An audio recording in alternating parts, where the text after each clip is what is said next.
You can't talk with me here, can you? It's hard to talk with you in here. Hey everybody, my name is Matt Brady. Thanks for watching another one of my videos. This is my wonderful girlfriend Jocelyn. She's riding along with me for this little video. Hi. So this is actually a 2016 Chevy Camaro. It is a V6 manual, so it's not like, you know, the crazy SS with the big V8, but it's got a lot of the add-on kind of V8 car body panels and body kits and stuff. Like the front bumper looks like a recreation of the ZL1 front bumper. It's got a different rear diffuser, a different lip spoiler, just some kind of bits like that that they make the car look a lot more aggressive and cool. But where I'm going with this video actually is that I'm test driving it for 2 days because I'm thinking about buying it. You know, I can't afford an SS with the V8 because insurance prices are so high, and just in general, the cars are a lot more expensive. So I just wanted to see what the V6 is like. And for the day that I've had it so far, honestly, I kind of like it a lot. Let's go for a drive, and we're going to talk a little bit more about the car, and I'll get you guys' opinion on whether I should buy the damn thing or not.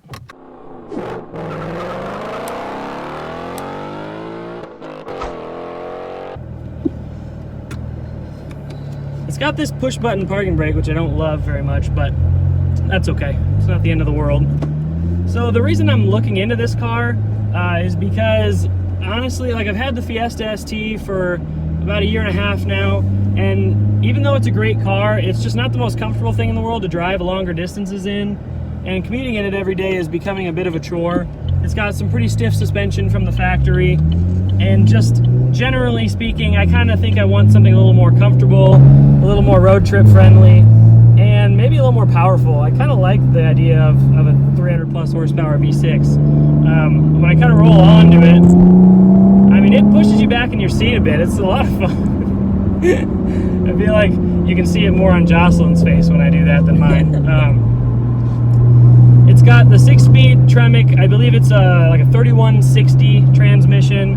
I believe the base models still come with an LSD in the back, and it's just I don't know, it's a neat car. Like, even just being the base model, the infotainment screen is pretty nice. It's got a lot of interesting options. Like, for some reason it's got a 0 to 60 timer, which is kind of fun to use. It's got a real oil temp gauge, coolant temp gauge that show you active readouts of all that stuff. It's just a neat car. I mean, I'll show you how it does in some corners.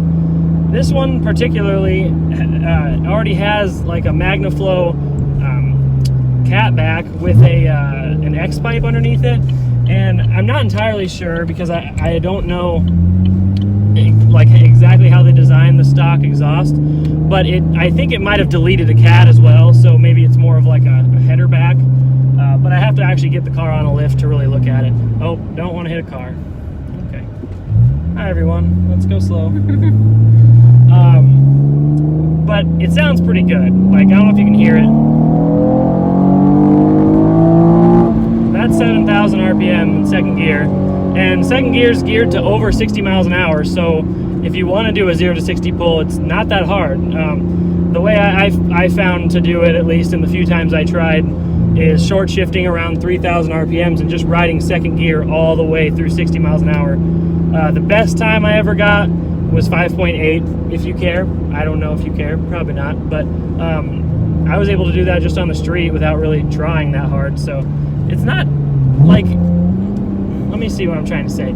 It's got like limits that are actually attainable. I mean, it's not this crazy fast power band where like it makes just 500 pound-feet of torque everywhere like the SS or like the supercharged V8s, but it's got enough that like whenever it's like immediate, whenever you hit another gear, it just pulls you back in your seat again, and it's a lot of fun. Like, I'm the last day or so doing this, I've enjoyed it a lot. The steering feels light. Like, it's not the most communicative steering in the world, but that is coming from a Miata. You know, my experiences with Miatas that usually tend to have some of the better steering for most things under about 50 grand. So that aside, I mean, it handles, like, the steering's very direct.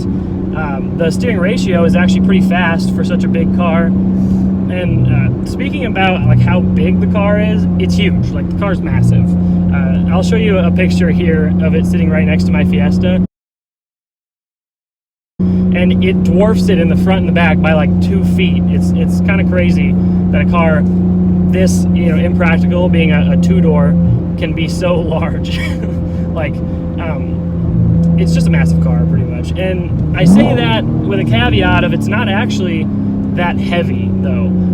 Looking at the statistics, the V6 car tends to weigh somewhere, depending on options, between like 3,300 and 34 or something pounds. So, you know, it only weighs about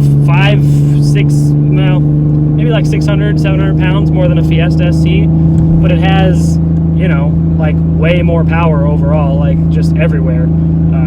And this naturally aspirated power band really likes to rev, I've noticed. I mean, it goes all the way out to 7, no problem. It feels like it pulls the whole time. I'm stuck behind a Subaru right now, so I may back off for a second, and then, yeah, we're gonna pause for like a minute to let the Subaru get out ahead, and then I'll actually take it through some bends a little faster. One eternity later. All right, we're gonna pick it up right here. One thing that everybody does complain about with the Camaro, and I understand it, is the lack of visibility. I do feel like I'm in this cocoon with like out being able to see in a lot of blind spots. Like the rear 3/4 right there, I can't see anything for like 3 feet. So I don't know. I mean, I'm getting used to it, having like after driving it for a day or so now, and I don't think it's a deal breaker. The base model has cloth bucket seats that I thought were going to be terrible, but actually really aren't that bad. They do a decent job of holding you in place, and so far they're like really comfortable. I'm enjoying them. What do you think about the seats, Jay? I think they're pretty comfortable. Yeah. I like them better than the Fiesta seats. Yeah, no wonder. I mean, everybody that's not a crazy car person seems to hate the Fiesta ST seats, the Recaros, because they're really tight and they hold you in place super well, but they're not comfortable on long trips. Part of, like a big part of the reason I want to buy this car is because I think it'll be great, like grand touring car. It'll go all the way across country, you know, keep us comfortable. We could maybe put our dog in the back seat, you know, like go up in the mountains, just go on 5,000-mile trips without having to worry about, you know, not being able to pack enough and whatnot. We'll take it through a bend here. Okay, that was 90 miles an hour. I was just rolling onto it in third, and I wasn't even near like red line. It's not a slow car. I mean, if you compare it to a lot of the high performance cars out right now, like it's not insanely fast, no. But if you compare it to almost everything else, like it is not a slouch at all. I mean, I've been enjoying the fact that I can just lean on this power band, and the chassis feels a lot more nimble than I thought such a larger car would feel. You know, some people have made fun of me for saying this already, some of my friends, but I personally think it feels a lot like the ND Miata, except plus 1,000 pounds or more than, like around 1,000 pounds. Like, it's got that good weight bias. It's got the manual transmission. It's rear wheel drive. It's got a good feeling shifter. The steering ratio is nice and light and direct. I mean, I don't know what else you could really ask for like a pretty basic sports car. It's just, I don't know, it's neat, and I'm kind of thinking about buying it. So I'd be really curious to know what you guys think of the car. So far, what I've heard from every car person that I know is, why wouldn't you just get the V8? Or are you sure you could own such a blah V6 car? Like, that's pointless. Or I heard their transmissions are bad, which I don't think they are, because I've looked into it quite a bit. I don't know, it's something I'm thinking about, so you guys are gonna have to let me know what you think in the comments. When I get a second, actually I think I'm gonna flip around, and I'll do like a 2-minute stint of going a little faster.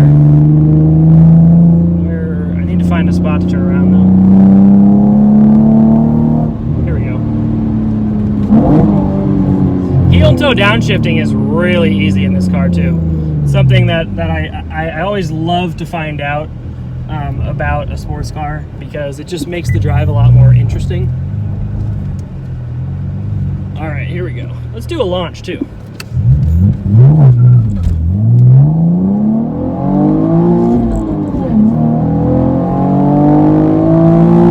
That's 60. 80. All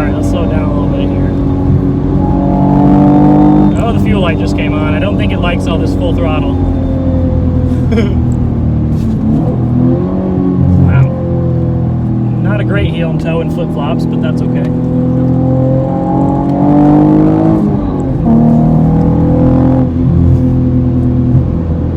It's got this sort of trumpety sound out of that V6, but it's throatier than normal like VQ type of V6s. I enjoy the sound very much, as you might be able to tell. Alright, slow down from here.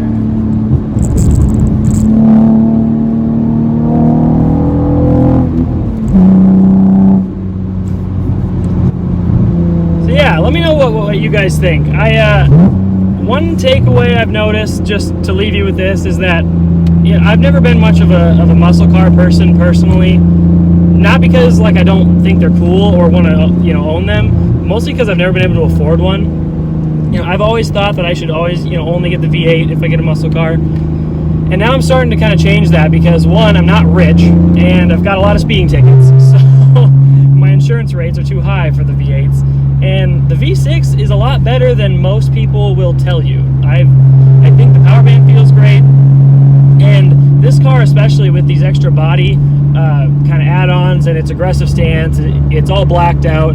I've been getting thumbs up from literally everyone and their mom, it seems like. I just had a Harley guy drive by earlier and be like, "Cool car, dude." And I'm like, neat. I mean, whatever. Like, I feel cool, even though it's kind of a poser car because it's it doesn't have the V8, but it looks like a V8. I don't know. I think I can live with that. So we'll find out. You might be seeing more of this car in the future. So with that, I will see you guys in the next video. Thanks for watching. I hope you can like and subscribe. If you don't want to, don't worry about it. But I'll see you in the next one. Have a good day.